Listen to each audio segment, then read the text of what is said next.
Oi, pessoal! Estamos aqui na aula 2 do nosso curso de extensão.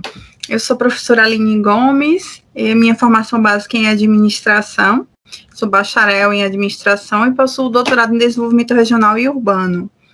E eu estou aqui apresentando essas aulas como curso de extensão, vinculado ao curso de licenciatura em letras da Uninter, o qual eu sou aluna.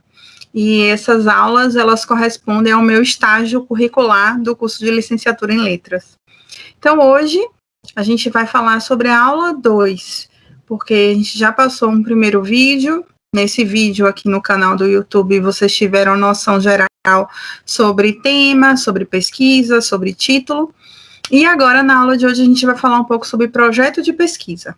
Então, me acompanhe. Vou colocar aqui o slide. Então, vamos começar. Aula 2.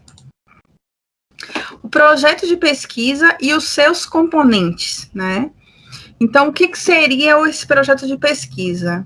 É um trabalho escrito que ele é desenvolvido antes do seu TCC. TCC, trabalho de conclusão de curso. Na última aula, a gente comentou sobre os tipos de TCC que existem, né? Os mais comuns são monografia e artigo. Mas existe também a questão do projeto de intervenção organizacional, né? Existe o plano de ação, tem também TCC como o projeto, né, de uma organização, que no caso corresponde a um plano de como a organização vai funcionar. Então, o TCC, ele é muito vinculado ao projeto pedagógico do curso. Então, no projeto pedagógico do curso é que vai se definir qual é o tipo, qual é a modalidade de TCC que o estudante, seja de graduação, de especialização, ele vai desenvolver. Então, antes desse TCC, a gente tem o projeto de pesquisa. O projeto de pesquisa, ele se constitui um plano de trabalho da pesquisa. Então, ele tem a finalidade de definir os rumos do investigador, né, em relação à sua questão de estudo. Então, no projeto de pesquisa, eu tenho aquelas perguntas básicas, né, o que é que eu estou abordando nesse projeto? Por que estou trabalhando com isso? Qual a finalidade, né? Para quem é direcionado esse estudo? Onde aconteceu? Quando foi a pesquisa? Que aí seria o corte temporal. Como essa pesquisa vai ser desenvolvida? Quais são os procedimentos metodológicos dela? Com o quê, né? E aí a gente vai ter todo esse ordenamento, né, do método daquilo que se pretende realizar. Aí eu trouxe, de forma assim muito breve, quais são os componentes do PPC. Básica, né? Porque tem algumas instituições que acabam solicitando outros itens, além dos que estão aqui. Então, eu trouxe os itens básicos.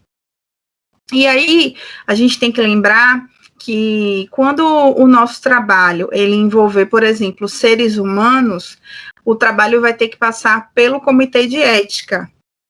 E para que eu possa submeter essa minha pesquisa ao comitê de ética, eu vou cadastrar o meu projeto na plataforma Brasil, que é uma plataforma que ela vai direcionar o seu trabalho para um comitê de ética. Não significa que o seu trabalho vai para o comitê de ética da sua instituição. Então, ele pode ir para qualquer outra instituição.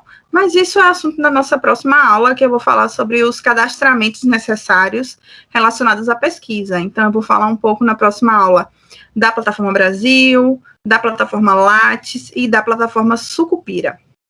Bom, voltando aqui à aula de hoje sobre os componentes do projeto de pesquisa, a gente tem primeiro uma introdução, onde é feita a contextualização do tema. Então, a minha dica é que nessa introdução você utilize uma página e meia. Então, lembrando-se que cada parágrafo, ele tem em média 5 a 6 linhas, e tem que ter uma linearidade nisso. Como assim?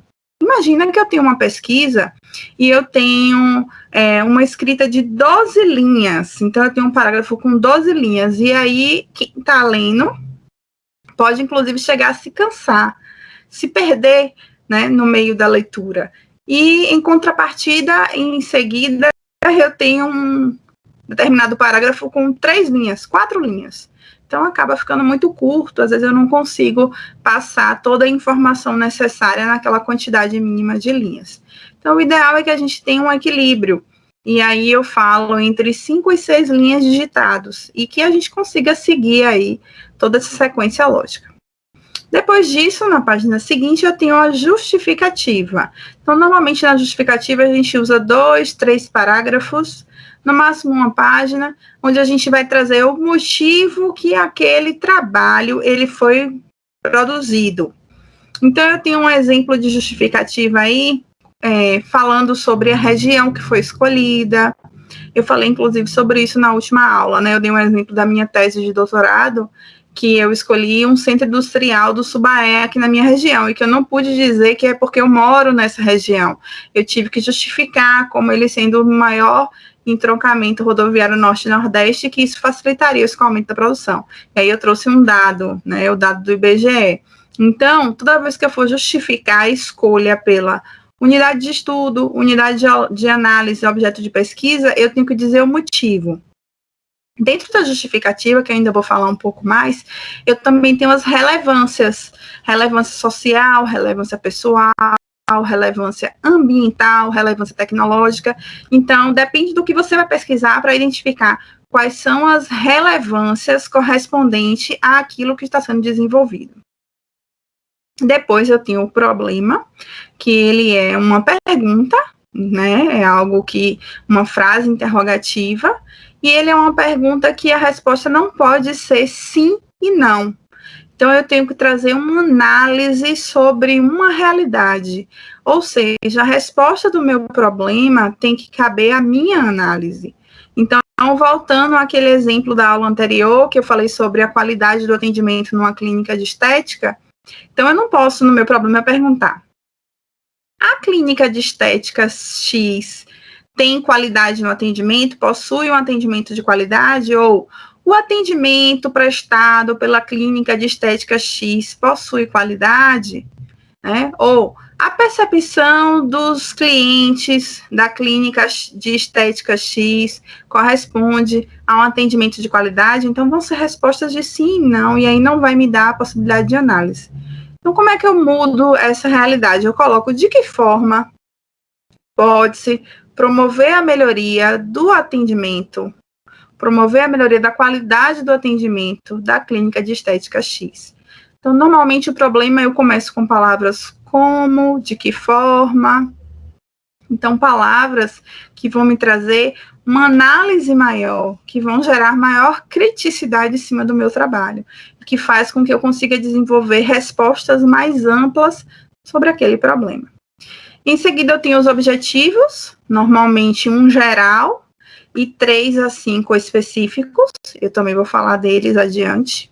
A hipótese, que é a antecipação da resposta do problema, ou seja, eu vou responder àquele problema antes que eu vá a campo pesquisar.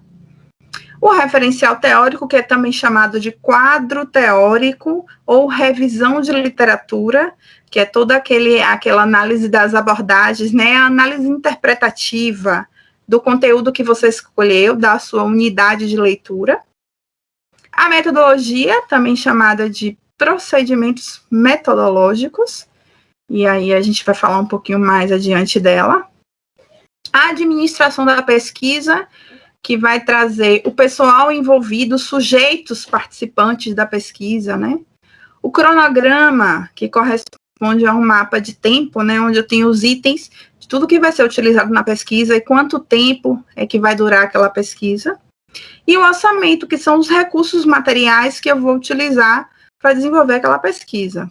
A xerox, né, aos livros, pesquisa, transporte. Então, eu vou mensurar através de um orçamento, que é um mapa, né, que vai trazer todas as informações, tudo que vai ser gasto com a pesquisa. As referências e o apêndice, né, que corresponde ao questionário e à entrevista, ou seja, corresponde aos meus instrumentos de coleta de dados quando eu for realizar a minha pesquisa de campo. Então, isso aqui é a base do PPC. Lembrando-se que se o seu projeto de pesquisa, ele vai ter que passar pelo comitê de ética, além disso aí, dentro da metodologia, tem que trazer os riscos e os benefícios na pesquisa. Além disso, no apêndice tem que trazer o termo livre de consentimento, né, que os sujeitos da pesquisa vão assinar concordando em participar da sua pesquisa, em responder ao seu questionário. Professora, mas o meu questionário vai ser online, né? Eu não vou fazer aplicação presencial. Tá, então a sua primeira pergunta é se ele aceita ou não participar da pesquisa e você traz todas as informações que tem lá no termo de consentimento. Lembrando-se que sua pesquisa for para menor de idade, o responsável legal é que tem que assinar, ele além de assinar o termo consentimento, ele também assina um termo correspondente a esses indivíduos menores de idade. E aí agora eu vou falar sobre cada um dos itens. Tema e problema, né? A gente já viu o tema na última aula, então agora a gente vai ver essa relação entre o tema e o problema. O problema é o quadro no qual se situa a percepção, né? A problemática, ele é esse quadro na qual se situa a percepção de um problema. Então, o problema, ele corresponde às palavras gregas pro, na frente, e beilen, né? Que significa jogar para frente. Então, o que eu quero resolver? A resposta à questão é ao que eu procuro na minha pesquisa. Então, o problema, ele é uma dificuldade teórica ou prática no conhecimento de algo que tem uma importância real e que eu busco encontrar uma solução. Então, o problema de uma pesquisa científica é uma questão, uma sentença em forma, né, na sua forma interrogativa. Então, como eu falei, utilizando palavras que venham me dar essa análise mais profunda sobre aquilo que eu quero pesquisar. O problema, ele pode ser modificado? Sim, pode, até você ir a campo. Quando você começar a realizar a sua pesquisa de campo, quando você começar a realizar a sua pesquisa com os sujeitos participantes da pesquisa, você já não pode mais mudar o seu problema de pesquisa. O normal também é que a gente não tenha mudanças, né, quando a gente submete ao comitê de ética, porque o comitê de ética vai avaliar e ele vai te autorizar a aplicar a pesquisa, a iniciar a sua pesquisa. Então, você desenvolve o seu projeto de pesquisa, pode sim modificar o problema durante o projeto de pesquisa, projeto pronto para ser submetido na Plataforma Brasil, já não deve haver mais tantas mudanças assim. Hipótese é a resposta anterior à pesquisa em relação ao problema. A hipótese, ela pode ser confirmada ou não. O que quer dizer isso? Voltando à minha pergunta, né? De que forma pode-se promover a melhoria da qualidade do atendimento em uma clínica de estética ou na clínica de estética X? Então, como é que eu vou escrever a minha hipótese dentro do meu problema de pesquisa? Eu vou escrever assim: tem-se por hipótese que... Aí eu reescrevo o meu problema de pesquisa. Tem-se por hipótese que pode-se promover a melhoria da qualidade do atendimento na clínica de estética X através de... Aí, através de, significa que eu já vou enumerar as soluções. Então, primeiro, realização de treinamento para padronizar os procedimentos e uniformizar as informações passadas pelos atendentes. Segundo, melhorar o sistema informatizado a fim de que o cliente possa alimentar o sistema com as informações, como agendamento de consultas, como verificação de pacotes de serviços de estética. Então, eu estou trazendo ações, tá? Essas ações é o que eu acho que eu vou obter como resposta. Porque aí, no caso, como é que eu vou promover a melhoria da qualidade do atendimento? Então, primeiro eu tenho que pesquisar o cliente para identificar se tem ou não a qualidade no atendimento e pedir a ele sugestões como melhorar, ou identificar quais são as principais dificuldades desses clientes no momento de atendimento. Às vezes, o problema de atendimento deles é que cada atendente traz de uma informação diferente. Então, aí eu resolvo com um treinamento, com um manual de gestão, eu desenvolvo com um fluxo de procedimentos, com passo a passo. Às vezes o problema é que o sistema é muito obsoleto, o sistema tecnológico. Então, como é que eu resolvo? Eu resolvo adquirindo um novo sistema. Então, eu tenho que identificar primeiro quais são os problemas, as dificuldades, os pontos fracos relacionados, né, a esse atendimento. Se o problema do atendimento é recepção, se o problema do atendimento é gestão do negócio, se o problema do atendimento é a esteticista. Então, como é que eu vou identificar? Porque a qualidade, gente, ela está muito vinculada àquilo que a pessoa percebe, a percepção de cada um. Então, por exemplo, eu posso entender que aquela clínica não serve para mim, não tem qualidade de atendimento porque ela não tem um serviço de vigilância, então ela fica num local muito escuro e muito perigoso, e aí não tem nenhum vigilante na porta, então eu não me sinto à vontade de frequentar aquela clínica por conta disso.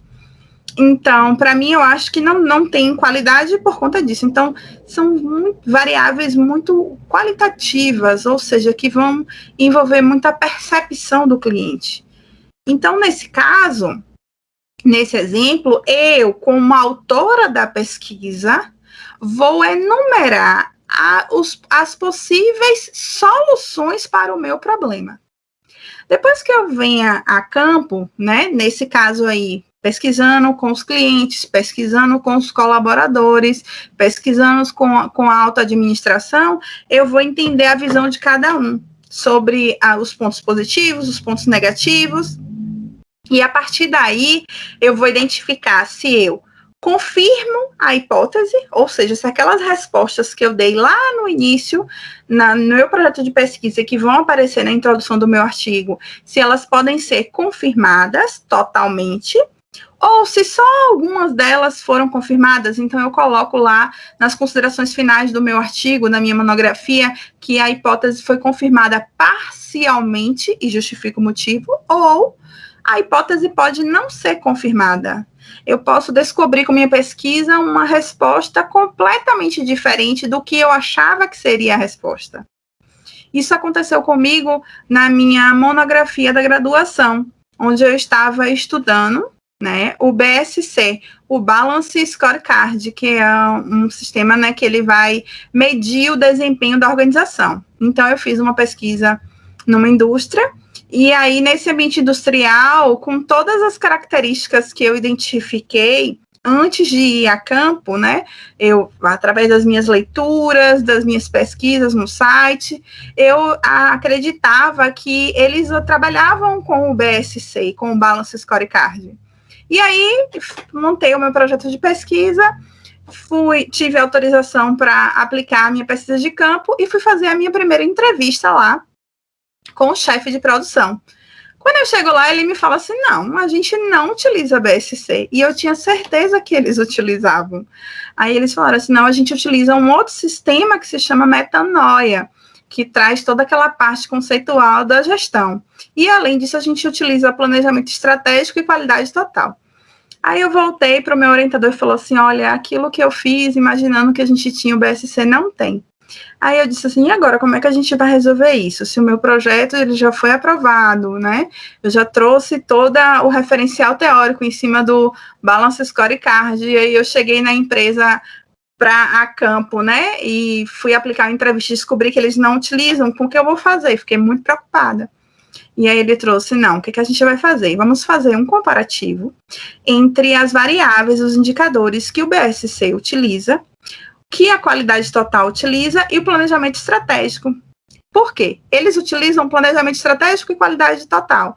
E você traz o BSC, que seria uma espécie de avanço. E aí o trabalho se manteve como estava, mas agora eu incluí uma nova parte dentro da análise dos dados, que foi uma comparação entre essas 3 ferramentas de gestão. Então, isso valorizou muito o trabalho, porque eu trouxe a realidade da empresa utilizando 2 ferramentas, e eu trouxe como sugestão o BSC, que é o Balance Scorecard, como uma terceira ferramenta para medir o desempenho da fábrica.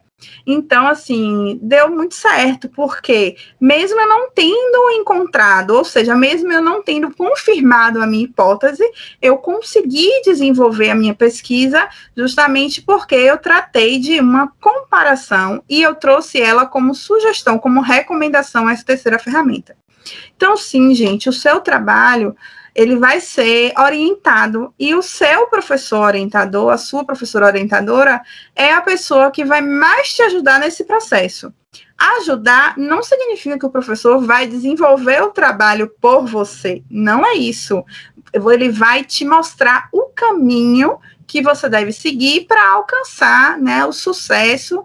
Ele também vai te falar quais são os materiais que ele recomenda, o que ele não recomenda. Então, ele vai te ajudar a tomar decisões em relação à sua pesquisa. Então, por isso que, normalmente, né, obrigatoriamente, o professor orientador, ele tem uma titulação maior do que a sua, né, justamente porque ele vai te orientar. Então, isso é o que normalmente acontece. Ou, se ele tiver a mesma titulação do que você está buscando, mas ele, então, tem, por exemplo, né, num curso de doutorado, onde você está buscando ter o diploma de doutor, né, mas aí você já é mestre, então quem vai te avaliar são os doutores. Então, aí nesse caso, é alguém que é muito específico da sua área, que tem algum curso específico sobre a sua área. Então, sempre é alguém que vai ter mais experiência, mais domínio do conteúdo do que você. Então, o que normalmente acontece é isso. Mas a gente sabe que tem outros casos mais gerais que o professor acaba orientando conteúdos diversos sobre a sua área. Mas ele também vai te mostrar qual é o caminho a seguir, né? E vai te orientar em relação a isso. Então, a hipótese, ela vai analisar os dados disponíveis, vai formular uma hipótese, uma resposta, tendo consciência que ela é provisória, né? Porque eu vou ter que confirmar ela ou não com a minha pesquisa de campo.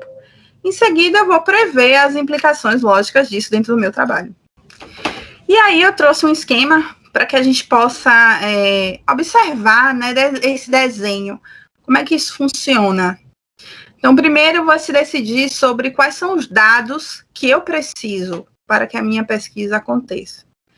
Em seguida, eu vou recolher esses dados, analisar, avaliar, interpretar esses dados. E aí eu vou verificar se a hipótese foi confirmada ou não, ou se ela foi confirmada parcialmente. Aí eu vou concluir. E essa conclusão eu vou invalidar ou confirmar a hipótese, eu vou traçar um esquema explicativo, eu vou generalizar a conclusão. Então, a minha hipótese no projeto, ela aparece como um item, como um tópico, tá? Então, o projeto, ele tem vários tópicos, vou voltar aqui o slide só para vocês verem. Então, ó, cada um desse aí é um tópico, tá? Então, no projeto projeto de pesquisa, eu tenho vários tópicos. E aí, essa hipótese, como vocês podem ver que está no tópico 5, ela vai entrar na introdução do seu TCC, do seu trabalho final, no caso, por exemplo, do seu artigo científico. E, como está aqui nesse slide, só na conclusão, nas considerações finais, é que eu vou trazer o fato de que se a hipótese foi confirmada ou não, porque eu já vou ter realizado a pesquisa de campo, já vou ter aplicado o questionário, realizado a entrevista, feito a observação. Justificativa. Ela consiste na exposição completa das razões de ordem teórica e nos motivos de ordem prática que tornam importante a realização da pesquisa. Então, justificar o motivo pelo qual você decidiu pesquisar sobre aquilo, sobre aquele assunto e naquela localidade. E muitas vezes naquele período específico. Então, mostrar a originalidade do tema, né? Convencer que é importante o seu trabalho baseado na redação, defender o seu próprio projeto, né? Então, como é que o seu projeto, como é que a sua pesquisa vai contribuir para a sociedade? Então, normalmente, em todo tipo de pesquisa, tem que ter, no mínimo, duas relevâncias. Uma é a relevância social, por que aquele trabalho, aquela pesquisa é importante para a sociedade. E a segunda, a relevância pessoal, por que aquela pesquisa é importante, é relevante para o autor. Então, um exemplo. Se você está trabalhando com empreendedorismo, tá? Então, por que a pesquisa sobre empreendedorismo que você está fazendo com aquele grupo é importante? Aí você vai dizer porque pode vir, outros grupos podem vir a conhecer essa pesquisa, e com o produto que você está desenvolvendo, no caso, por exemplo, um plano de ação, um plano de negócio, isso pode servir para outras pessoas que queiram empreender. Então, você traz a questão do social. E o pessoal, vocês podem falar do seu crescimento, do seu aprendizado que você vai ter com essa pesquisa, né? O quanto essa pesquisa vai contribuir para a sua formação pessoal e profissional. E aí você justifica. Outros tipos de relevância seria a relevância ambiental, se a sua pesquisa trouxer isso. A relevância tecnológica, por exemplo. Então, imagina que você está desenvolvendo com a sua pesquisa um aplicativo. Então, qual é a relevância tecnológica disso? O que esse aplicativo ele vai favorecer na área de tecnologia? A partir desse aplicativo pode-se desenvolver outras coisas. Que outras coisas seriam essas? Então, você sempre vai justificar, tá? E, além das relevâncias, você tem que justificar por que essa pesquisa é importante. Então, por que este grupo específico? Vou dar um exemplo para vocês. Certa vez, uma aluna minha de graduação, que trabalhava num laboratório de análises clínicas, me falou que gostaria de pesquisar sobre esse laboratório. Ela gostaria de pesquisar sobre a parte de administração desse laboratório. Aí eu falei, tá, mas como é que a gente vai justificar? Aí ela disse, Pro, esse laboratório é uma empresa familiar, então começou bem pequeno, com os donos, eram os membros da mesma família, e aí depois foi crescendo, hoje na cidade, ela já tem, acho que são 8 ou são 10 já laboratórios espalhados nos vários bairros da cidade. Eu falei assim, ótimo, uma excelente empresa para pesquisar, a gente pode pensar em algo relacionado à própria empresa familiar, né, trazer a questão da estrutura da empresa familiar, das dificuldades, ou a gente pode trabalhar também a questão de gestão processual, então, assim, a gente consegue identificar o tema para se trabalhar, né? Mas como justificar este laboratório que não outro laboratório da cidade? Aí eu conversando com ela disse assim, olha, eles ganharam um prêmio Top of Mind, um prêmio no ano passado do melhor laboratório, de que eles são o melhor laboratório da cidade. Eu falei, pronto, achamos a justificativa. Você vai pesquisar quem foi que deu esse prêmio, como foi que funcionou, aí tem, né, aí ela pesquisou informações sobre a Câmara de Dirigentes Lojistas, a Prefeitura, que também fez lançou uma nota, né, parabenizando a empresa por esse tema, e aí ela justifica que foi escolhido este laboratório específico, porque ele venceu o prêmio como melhor empresa no ano tal, segundo, aí bota os dados, né, a Prefeitura, a Câmara. Então, o que acontece? Ela não disse que ela trabalha no laboratório. Essa informação não vai estar na pesquisa. Mas ela tem que dizer por que vale a pena pesquisar sobre esse laboratório. Se ela não encontrasse nenhuma maneira de justificar a escolha desse local de estudo, ela teria que mudar o local de estudo. Porque eu preciso mostrar que a minha pesquisa é relevante. Eu preciso justificar que vale a pena pesquisar sobre aquilo, né? Objetivos. Trata-se de definir o que se visa com a pesquisa. São os resultados a que se pretende chegar. Então, a gente normalmente tem um objetivo geral e 3 a 5 objetivos específicos. Tá? Se for artigo científico, o recomendado são 3 específicos. Se for monografia, o recomendado são 5 específicos. Por quê? Porque o artigo ele tem entre 12, 15, 20 páginas no máximo. Já a monografia tem casos que pode chegar a 80 páginas, né? 60 páginas. Então, e aí depende muito da instituição de ensino, tá? Tem monografias com mais páginas também. Bom, gerais, eles vão apresentar os enunciados mais amplos, Então, vão expressar uma filosofia de ação. Eles dão conta do problema. Então, eu utilizo verbos como compreender, desenvolver, conscientizar, entender. Já os específicos, eles são situações mais concretas. Então, são verbos mais em sentido fechado. Adquirir, apresentar, aplicar, apontar, comparar. Então, o que se fala nos objetivos? Lembra que eu falei na aula passada sobre amarração? Sobre a questão de que eu tenho que ter aquele objetivo ali na introdução e quem vai avaliar o meu trabalho vai buscar a resposta desses objetivos no meio do meu trabalho? Então, é assim que tem que funcionar. Quando a gente trabalha com 3 objetivos específicos, normalmente, o primeiro objetivo ele é respondido com o referencial teórico, o segundo objetivo ele é respondido com a análise de dados, e o terceiro objetivo, ele é respondido com as considerações finais. Exemplo, eu tenho uma pesquisa sobre otimização do ambiente produtivo, tá? Minha pesquisa é sobre ferramentas de gestão que venham a tornar o ambiente produtivo mais ágil, por exemplo.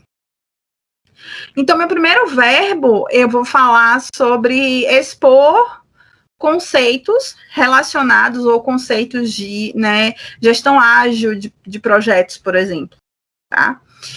E aí eu atendo, ele vai ter que estar isso aí dentro do meu referencial teórico. Não é o objetivo que vai estar dentro do referencial teórico, o objetivo vai estar lá na parte de objetivo dentro do projeto e ele vai estar lá dentro da introdução quando ele se transformar em TCC, tá? Mas é porque o objetivo, eu não estou falando que eu vou expor sobre gestão ágil de projetos. Então, lá no meu referencial teórico, eu tenho que ter um tópico específico sobre gestão ágil de projetos.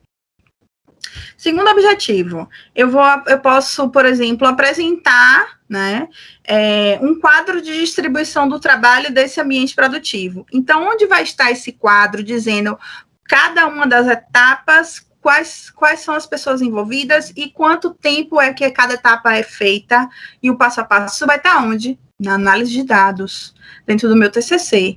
Mas eu tenho que ter enunciado ele como objetivo específico. E, por fim, eu posso falar que o objetivo específico terceiro seria desenvolver uma metodologia de gestão que vise aprimorar as ferramentas ou que vise reduzir o tempo de produção ou reduzir o ciclo de produção, por exemplo, tá? Ou eu posso colocar desenvolver um plano de ação visando o aumento da produtividade da organização pesquisada, tá? Então, onde vai estar isso? No final. Final da análise de dados, considerações finais. Então, entenda que eu, como avaliadora do seu trabalho, vou pegar o seu TCC pronto, vou ler a sua introdução, aí eu vou olhar o primeiro objetivo específico. Aí eu já pulo para olhar o quê? O seu referencial teórico. Cadê esse tópico aqui? Cadê? Trouxe, não trouxe? Trouxe, não trouxe? Aí olha o segundo. Tá dizendo que vai trazer um quadro, distribuição do trabalho. Então, isso aqui tem que estar na análise de dados, porque a análise de dados é sobre a pesquisa de campo, o que você foi lá buscar. Aí eu vou o quê? Aí eu já pulo para olhar a análise de dados. Porque o primeiro passo, quando você vai avaliar, você não vai ler folha por folha inicialmente. Por isso que, às vezes, alguns falam assim, poxa, o meu orientador nem leu meu trabalho todo e já disse que não está legal, já falou para eu ajustar. Óbvio, porque a maneira de avaliar é primeiro olhar se tem essa amarração. Se não tiver, já tem que mudar logo daí. Então, não adianta nem ele ler o resto, porque se você vai ter que mudar muita coisa para ter essa amarração. Então, aí agora ele vai ler depois que você consertar. Então, o que acontece? Aí ele vai pegar como avaliador e vai olhar, cadê esse último objetivo específico? Tá lá no final? Tá, pronto. Então, conseguiu atender todos os objetivos. Aí agora eu vou conferir o objetivo geral. Vou conferir o problema. Se no final responde, se fala que a resposta do problema, se trouxe a confirmação ou não da hipótese, e aí ele já vai fazendo as análises dele em relação à nota que ele vai dar do trabalho. Tá tudo amarrado? Pronto. Agora ele vai sentar para ler o trabalho com calma. Aí agora ele vai olhar tudo do trabalho, inclusive as normas, inclusive as referências, inclusive correção ortográfica. Então, tudo isso vai ser feito depois que ele identificar que o trabalho, ele contém todos os requisitos necessários para ser um trabalho acadêmico, ou, no caso aí de um artigo publicado, para ele ser um trabalho científico. E aí a gente vai ter uma aula aqui dentro desse curso que eu também vou trazer alguns exemplos de artigos que eu já publiquei para que vocês possam ver, e vou mostrar também a comparação para que vocês entendam que mesmo sendo de editoras diferentes, a gente consegue identificar um esquema básico, um esqueleto, né, básico, para que a partir desse esqueleto eu comece a produzir independente do tema, e aí eu consigo pesquisar efetivamente e consigo obter aí esse sucesso na publicação. Vamos falar um pouco sobre procedimentos metodológicos, metodologia. Eu sei que muita gente não gosta dessa parte, mas eu acho que é uma parte muito, assim, objetiva, muito concreta. Quando você consegue vislumbrar isso uma vez, depois aí é tranquilo para você desenvolver os próximos trabalhos, tá? Os procedimentos metodológicos é onde se expõem as etapas concretas de investigação, tá? É onde eu vou obter os dados que vão me dar suporte à pesquisa, que vão sustentar a pesquisa. E é onde eu vou trazer também a abordagem do tema, tá? Porque aí eu vou identificar como foi que aquilo aconteceu. Então, é onde eu vou especificar o tipo da pesquisa. E aí existem vários autores, vários doutrinadores de metodologia, e cada autor de metodologia, ele vai trazer um aspecto de uma área específica. Então, por exemplo, imagina que você vai pesquisar e sua pesquisa vai ser quantitativa, quantidade. Você vai aplicar questionários fechados de marcar, de múltipla escolha, e você vai medir isso. Então, sua análise é quantitativa. Então, se sua área for a área de ciências sociais aplicadas, aí existe um livro, que é o livro de Lakatos e Marconi, que ele é indicado para esse tipo de pesquisa. Mas existem tantos outros, né? Por exemplo, dentro da área da contabilidade, se utiliza muito um autor chamado Qivi, né? Q-U-I-V-Y. Dentro da área da administração, para projetos de pesquisa, muita gente gosta de Antônio Carlos Gil. O livro é Como Elaborar Projetos de Pesquisa. Já para a escrita mesmo do trabalho, a gente já foca em outros autores. Além disso, alguns programas de pós-graduação têm manuais. Então, por exemplo, a Universidade Federal, né, da Bahia, a UFBA, ela tem um manual e ela solicita que todos os seus alunos sigam esse manual em relação às regras, né, aos procedimentos metodológicos. Então, cabe muito a orientação de identificar qual é a sua instituição, se a sua instituição tem algum tipo de manual para ser seguido, qual é a norma que você vai seguir, por exemplo, se é a ABNT ou se é a norma APA. A norma APA hoje tem sido muito utilizada, principalmente na Europa, então você tem que pensar que se você for buscar publicar em algum periódico internacional, possivelmente não vai ser pela norma da ABNT, vai ser pela APA.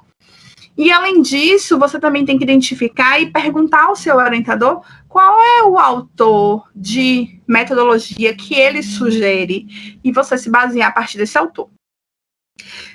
Ainda tem as especificidades. Se você for fazer, por exemplo, né, uma análise de conteúdo, então quem faz, aplica a entrevista, tabula a entrevista, né, faz a observação da entrevista, as análises a partir de uma temática que é a análise de conteúdo. E o autor de análise de conteúdo é Bardin, B-A-R-D-I-N. É um livro que é português de Portugal, o nome do livro é Análise de Conteúdo. Já se você for fazer estudo de caso, normalmente é IN, Y-I-N. O livro é estudo de caso. Então, aí você tem que identificar o que vai ser feito para que você vá em busca dos autores que falam como fazer esse tipo de processo, de procedimento, como colocar em prática esse tipo de procedimento, tá? Então, você vai especificar a pesquisa segundo os objetivos. Então, normalmente, segundo os objetivos, ela pode ser do tipo descritiva, que vai descrever a realidade de uma empresa. Ela pode ser do tipo explicativa, que vai fazer uma pesquisa completamente inovadora, que vai explicar um determinado conteúdo. Então, cada uma delas vai trazer um tipo de pesquisa. Procedimentos de coletas, como é que você vai realizar esses procedimentos de coleta, né? Você vai realizar pesquisa de campo, ou seja, você vai questionar as pessoas, você vai realizar pesquisa bibliográfica, você vai em busca de livros na área. Então, como vai ser essa pesquisa? Vai ser uma pesquisa documental? Você vai precisar de documentos. Que tipo de documento? Por exemplo, prontuário de paciente, né? Por exemplo, dados sobre os funcionários de uma empresa. Então, vai ser uma pesquisa documental. Um outro exemplo é quando você vai pesquisar projetos que foram desenvolvidos por um setor lá do seu município. Então, vai ser uma pesquisa documental.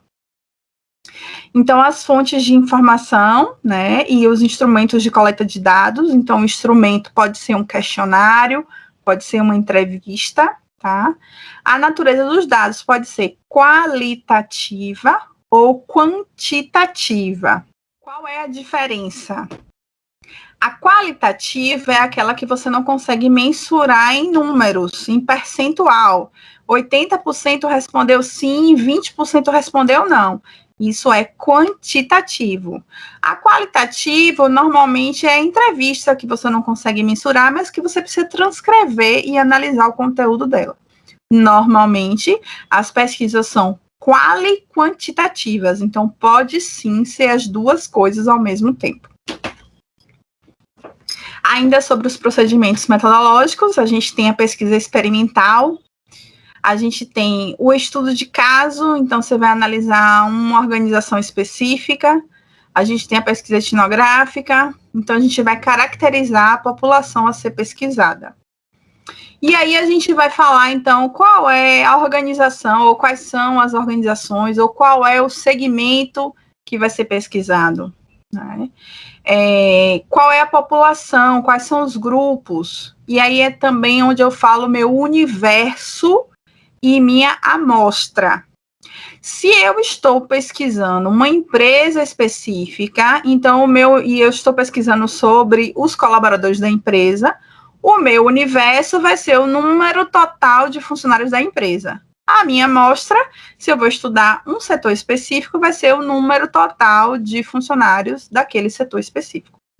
Além disso, se eu quiser fazer o cálculo amostral, né, com a questão do desvio, do erro, da margem de confiança, eu posso sim fazer. Imagina que eu tenha um universo muito grande de pessoas e eu quero fazer um cálculo amostral para pesquisar só aquelas pessoas. Quando eu pesquiso aquela quantidade de pessoas referente àquela amostra, já significa que isso vai representar o todo, tá? Então, a amostra é uma parte do universo que tem a representatividade do todo.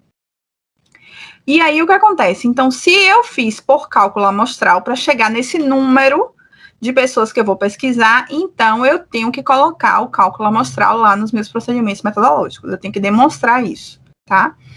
E se a minha amostra for intencional, eu tenho que dizer, se for por acessibilidade também. Então, imagina, eu estou pesquisando todos os funcionários daquela empresa familiar. São 10 funcionários. Só que no dia que eu fui aplicar a minha pesquisa, uma pessoa faltou.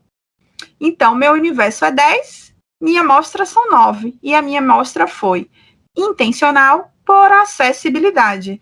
Ou seja, naquele dia, aquela pessoa não estava acessível para desenvolver, né, aquela pesquisa, realizar aquele estudo. Número de pessoas que eu vou pesquisar, minha amostra, isso é muito importante, porque, principalmente para mestrado e doutorado, eu não posso ter, normalmente, uma amostra pequena, porque não vai me trazer representatividade em relação àquilo que eu quero pesquisar, tá? E quando é um TCC do tipo projeto de intervenção, eu posso também realizar uma análise comparativa entre mais de uma organização, desde que estejam nas mesmas condições, ou seja, mesmo segmento, mesmo tamanho e por aí vai. E para finalizar os procedimentos metodológicos, a gente traz o corte temporal, que é o período do tempo que sua pesquisa ela vai acontecer. É muito importante porque a realidade hoje não é a mesma realidade daquela unidade há um ano atrás, né, há 2 anos atrás. Então, é importante que você traga o corte temporal de qual período, início e fim, que a sua pesquisa ela vai ocorrer. Bom, aí eu venho para o referencial teórico. Eu vou só voltar aqui para aquele slide para que vocês possam relembrar onde é que a gente está. A gente já falou de introdução, falamos de justificativa, problema, objetivo, geral, específico, falamos de hipótese. Então, e falamos de metodologia, acabei falando antes de referencial. Então, falta falar do referencial, da administração da pesquisa, referências e apêndices. Vamos voltar para lá.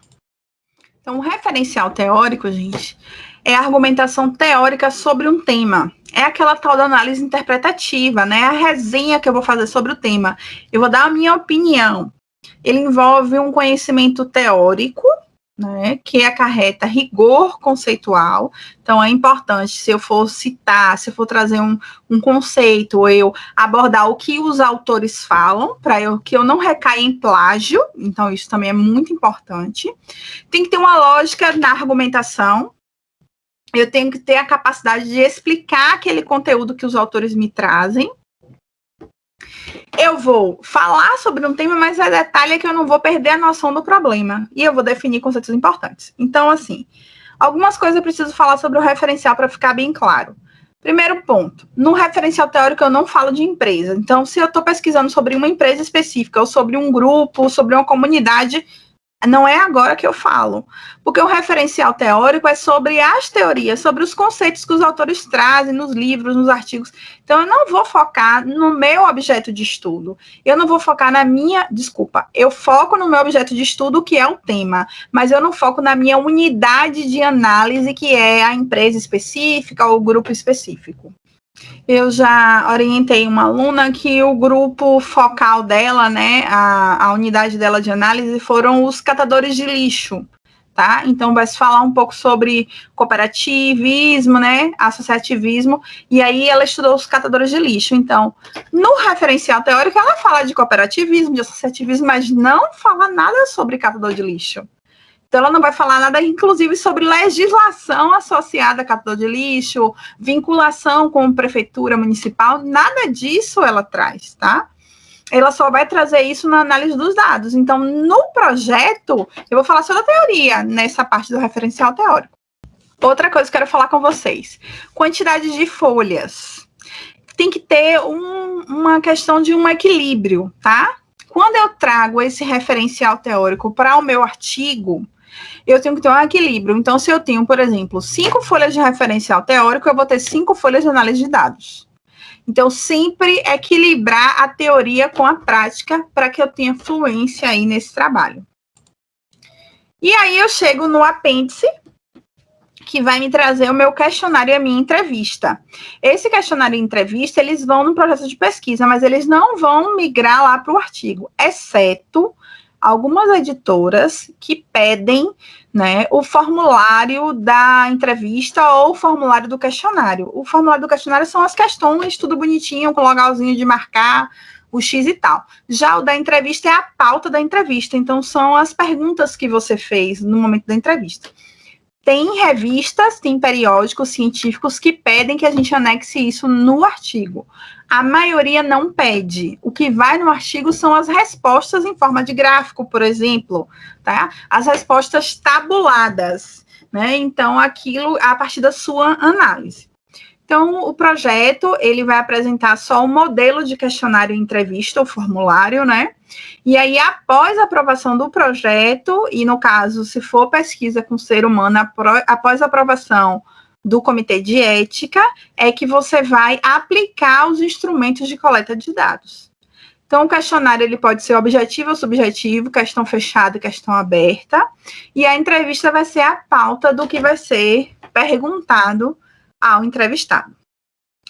Bom, então agora eu vou voltar só aquele inicialzinho aqui dos componentes para a gente fazer uma retomada geral, já encerrando aqui essa aula. Introdução, eu vou contextualizar o tema, então eu vou trazer informações sobre o tema, evitando citações, tá? Então eu vou trazer de forma geral o tema, na minha perspectiva, sem conceitos. Num projeto, normalmente se utiliza aí na introdução entre 3 e 5 parágrafos, é o normal que se utiliza. Justificativa vão ser as relevâncias, social, pessoal, e eu vou dizer por que é importante pesquisar sobre aquilo naquela localidade, com dados de instituições sérias, como o IBGE, o SEBRAE, a prefeitura, tá? Dados de instituições que fizeram pesquisa para chegar naquele número, naquela informação. O problema, que é uma frase, é uma pergunta. Os objetivos, um geral, que vai corresponder muitas vezes ao problema, né, sem ser interrogativo, de forma afirmativa. 3 a 5 específicos, o ideal é que a gente trabalhe com 3 específicos, também são frases afirmativas. A hipótese, um parágrafo só, respondendo ao problema de pesquisa, ou seja, antes de ir a campo, você já imagina qual seria essa resposta, tá? O referencial teórico, que corresponde àquela análise, à revisão de literatura, né, as citações, os seus comentários sobre as citações dos autores. Os procedimentos metodológicos ou metodologia, que vai delinear o seu estudo, vai falar quando o estudo vai acontecer, corte temporal, vai trazer que tipo de pesquisa vai ser realizada, descritiva, explicativa, exploratória, vai falar sobre o universo, né, a amostra, quantos sujeitos serão da pesquisa, vai trazer a questão de que vai ser uma pesquisa bibliográfica, pesquisa documental, pesquisa de campo. Gente, não é uma ou outra, tá? Você pode ter todas essas dentro do seu trabalho. Então, aí você vai escolher qual é o autor que você vai utilizar para basear a metodologia, e aí, a partir do que esse autor diz, você traz quais são as pesquisas relacionadas àquilo que você vai pesquisar. A administração da pesquisa, esse item 8 é muito importante quando você vai submeter na plataforma Brasil, porque você vai ter que cadastrar todas essas informações lá na plataforma, além de estar no projeto de pesquisa que vai ser anexado posteriormente. E sobre a plataforma Brasil, eu vou explicar tudo isso para vocês em uma outra aula. As referências, que é a listagem em ordem alfabética, pelo sobrenome dos autores, de todos os autores que você citou lá no referencial teórico. Detalhe, professora, eu só li o material, me deu algumas ideias, mas eu não fiz citação nem direta nem indireta. Esse livro, essa referência, ela vai constar lá no final do meu trabalho? Não.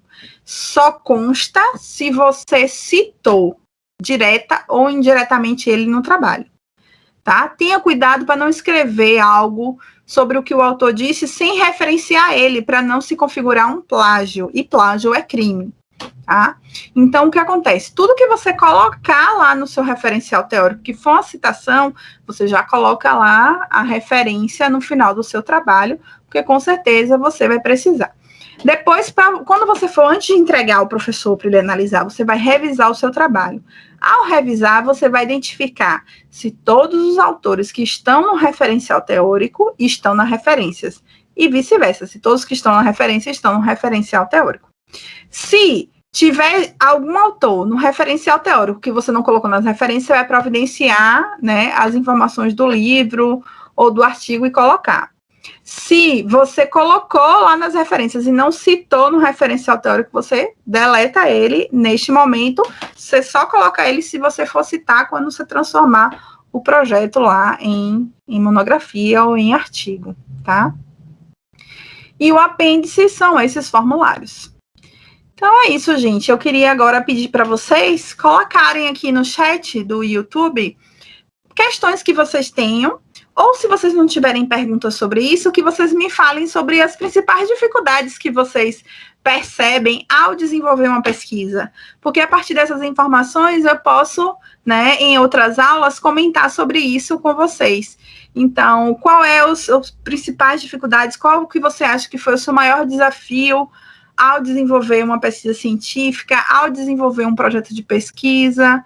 O projeto de pesquisa é a base do processo, então realmente é algo que precisa ser muito bem definido. E 1000 vezes vá para o orientador, 1000 vezes que você leia, 1000 vezes vão ter ajustes para serem feitos. Quanto mais você lê, mais você quer desenvolver aí ele e fazer com que ele saia o mais próximo da perfeição, que é difícil, viu? Mas com a leitura, com o esforço, com o direcionamento, a gente consegue pesquisar e desenvolver bem aí esse trabalho e, a partir disso, conseguir, né, obter frutos da nossa pesquisa, que seria através de uma publicação, através de um prêmio. Então, existem alguns prêmios para os TCCs que a gente pode submeter. Então, a gente vai começar a conversar com isso mais adiante. Então, é isso que eu quero de vocês agora, né? Que você possa escrever algo aí no chat, que vocês me contem o que vocês estão achando, quais são as principais dificuldades de vocês em relação a realizar essa pesquisa. E eu me coloco à disposição para que a gente possa realizar essa discussão aí. Então, a gente se vê em breve na próxima aula. Até lá!